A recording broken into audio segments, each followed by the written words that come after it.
बहुत समय पहले की बात है। भारत के एक सुदूर गांव मणिपुर में एक गरीब मगर ईमानदार युवक रहता था। उसका नाम था अर्जुन। वह दिन रात मेहनत करता, मगर दो वक्त की रोटी भी मुश्किल से जुटा पाता। उसका एक सपना था, सोने की नगरी ढूंढ निकालना। बचपन से उसकी दादी उसे इस रहस्यमयी नगरी की कहानियां सुनाती थी। एक ऐसी नगरी जहां धरती पर सोना उगता है, हवाओं में सुर लहराते हैं और लोग अमरता के रहस्य को जानते हैं। दादी की मृत्यु के बाद अर्जुन के जीवन में सूनापन आ गया। लेकिन सोने की नगरी की तलाश का सपना और भी मजबूत होता गया। एक दिन अर्जुन को जंगल में एक अजीब साधु मिला। उसकी आंखों में गहराई थी और चेहरा तेज से चमक रहा था। साधु ने पूछा, क्या तुम अपने भाग्य को बदलना चाहते हो? अर्जुन ने हाँ में सिर हिलाया। साधु ने मुस्कुराकर एक पुराना फटा सा नक्शा उसे दिया और कहा, यह है सोने की नगरी का रास्ता, लेकिन यह रास्ता सिर्फ उन्हीं के लिए खुलता है जिनका हृदय शुद्ध हो। तुम्हें 3 परीक्षाएं पास करनी होंगी, लालच, मोह और भय की। अर्जुन ने बिना सोचे समझे नक्शा ले लिया और अगली सुबह ही अपनी यात्रा पर निकल पड़ा। पहला पड़ाव था लालच की घाटी। यहाँ अर्जुन को एक नगर दिखाई दिया जहाँ हर चीज सोने की थी, पेड़, घर, जानवर तक। वहाँ लोग बड़े प्रेम से अर्जुन को बुलाने लगे, यहाँ रहो, सब कुछ तुम्हारा होगा। अर्जुन चकित था। इतने सालों की गरीबी के बाद इतना वैभव। लेकिन उसने दादी की एक बात याद की, जहाँ सब कुछ आसानी से मिल जाए, वहाँ कुछ खोने को भी होता है। अर्जुन ने नगरी को नमस्कार किया और आगे बढ़ गया। दूसरा पड़ाव था मोह की नगरी। वहाँ उसे उसकी माँ, दादी और बचपन की प्रेमिका एक सुंदर स्त्री के रूप में मिली। सब उसे रोकने लगीं, कहाँ जा रहे हो बेटा? हम हैं न। यहीं रहो। अर्जुन भावुक हो गया। मगर तभी उसे महसूस हुआ कि इन सब की आंखों में जीवन नहीं था, बस शून्यता थी। उसे समझ में आ गया कि यह मोह का जाल है।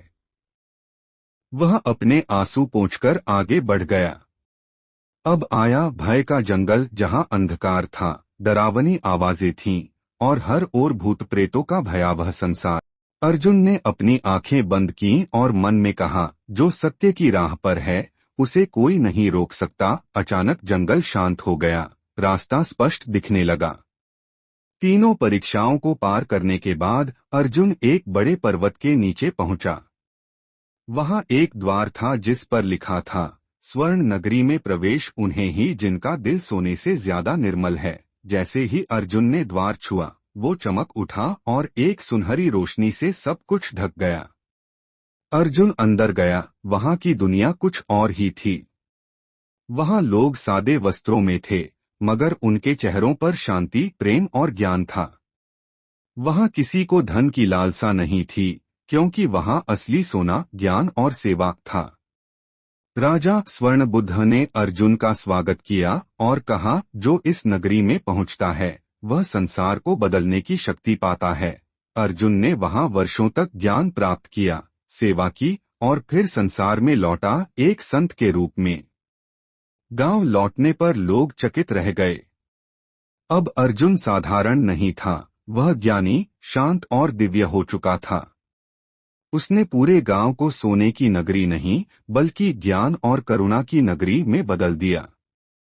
अर्जुन ने सोचा था कि गांव में ज्ञान बांटना आसान होगा, लेकिन उसे जल्द ही समझ आया कि यह दुनिया सोने की नगरी जैसी नहीं है। यहाँ लोग स्वार्थी, लालची और संशयी हैं। उसने लोगों को सिखाना शुरू किया, जो दूसरों की सेवा करता है वह सबसे अमीर होता है। ईमानदारी ही सबसे बड़ा धन है। लेकिन गांव के मुखिया सुरथ, जो वर्षों से लोगों को दबाकर रखता था, अर्जुन से डर गया।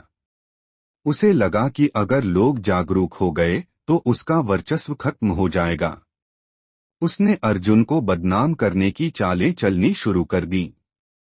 एक दिन सुरथ ने अफवाह फैला दी कि अर्जुन ने गांव की गुप्त धन तिजोरी चुरा ली है। गांव वालों ने अर्जुन को पकड़ लिया, बांध दिया और पंचायत में लाकर खड़ा कर दिया। पंचायत में सब चिल्ला रहे थे, इसने हमें धोखा दिया है, बाहर से आया है और अब हमें ज्ञान सिखाता है, गोलियों की तरह बातें करता है, लेकिन भीतर से यह भी लालची है। अर्जुन मुस्कराया और बोला, यदि मेरी बातों में स्वार्थ था तो मेरी सजा यही है कि मुझे पत्थर मारो। लेकिन अगर तुम्हें कभी मेरे शब्दों से दिल में शांति मिली हो तो उसे याद करना, भीड़ पत्थर उठाने ही लगी थी कि अर्जुन की बात सुनकर गांव की एक वृद्धा सामने आई। यह वही अर्जुन है जिसने मेरी बीमार पोती के लिए 3 दिन तक सेवा की थी। एक किसान बोला, इसने मेरी जमीन पर काम करके मुझे मेहनताना दिया। धीरे धीरे लोग पीछे हटने लगे। सूरत का चेहरा पीला पड़ गया। तभी गांव का सबसे बूढ़ा व्यक्ति बोला, जो मनुष्य झूठे आरोपों के बाद भी शांत रहे वह ही सच्चा ज्ञानी होता है। अर्जुन ने सोने की नगरी देखी नहीं, वह खुद सोने की नगरी बन चुका है। सूरत सबके सामने गिर पड़ा। मैंने तुम्हारे साथ अन्याय किया, मेरा अहंकार मेरे विवेक पर भारी पड़ गया। अर्जुन ने उसे उठाया और कहा, जब तक भीतर का अंधकार दूर नहीं होता तब तक कोई भी नगरी स्वर्ण नहीं बनती। इसके बाद अर्जुन और सूरत ने मिलकर गांव में शिक्षा, सेवा और भाईचारे की भावना को बढ़ावा देना शुरू किया। कुछ वर्षों में मणिपुर गांव पूरी तरह बदल गया। वहां अब स्कूल, आश्रम, कुएं, अस्पताल सब बन चुके थे और हर इंसान एक दूसरे की मदद करता था। लोगों ने अर्जुन से पूछा, क्या अब हम भी उस सोने की नगरी में पहुंच सकते हैं? अर्जुन ने कहा, हम पहुंच चुके हैं। क्योंकि जब मन, कर्म और विचार शुद्ध हो जाएं, तो हर घर, हर दिल सोने की नगरी बन जाता है। अर्जुन को एक रात सपने में वही साधु मिले। उन्होंने कहा, तुमने असली सोने की नगरी इस धरती पर बना दी है। अब तुम्हारा काम पूर्ण हुआ। आओ, एक नई यात्रा तुम्हारी प्रतीक्षा कर रही है। अर्जुन सबको प्रणाम करके जंगल की ओर चला गया। कुछ ने कहा वह हिमालय चला गया, कुछ ने कहा वह फिर किसी और गांव में सेवा कर रहा है। लेकिन गांव वालों ने उसकी स्मृति में एक स्तंभ बनवाया। यहाँ वो मनुष्य रहा जो सोने की नगरी को अपने दिल और कर्मों से रच गया। सच्ची सोने की नगरी वह नहीं जो हमें बाहर मिले, बल्कि वह है जिसे हम अपने भीतर खोजें। सेवा, सत्य और प्रेम, यही हैं स्वर्ण की असली खदानें।